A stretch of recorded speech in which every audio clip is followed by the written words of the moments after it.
Tarnybą pradėjau Joniškyje 2011 metais, patrulių būry buvau tada. Esu patenkinta savo tarnybą, su puikiomis darbo sąlygomis.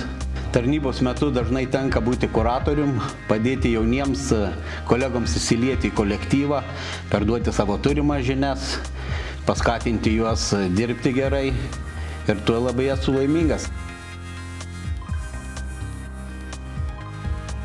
Iš tikrųjų, darbo sąlygos Joniškio policijos komisariate, manau, tikrai yra superinės. Visų pirma, tai be jokios abejonės lemia ir materialinis aprūpinimas, kabinetų tvarka. Antras momentas, tai sporto salę turim, kur kiekvienas pareigūnas gali ir su savo artimais šeimos nariais pasportuoti. Yra draugiškas kolektyvas, seni darbuotojai labai noriai įsijungia į naujų kolegų mokymą, gerosios patirties perteikimą. Kolektyvas, kaip ir minėjau, yra tikrai darbingas, kompetentingas. Ne pirmus metus apskrities ribose buvo vieni iš pirmaujančių komisariatų pagal darbo rezultatus.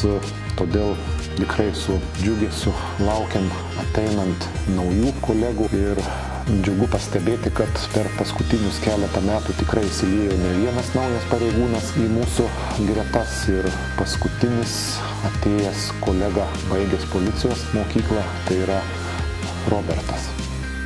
Esu pats joniškietis, tarnybą Joniškio policijoje pradėjau visai neseniai, įsiliejau į puikų kolektyvą, turiu gerą kuratorių, puikios darbo sąlygos yra suteiktos.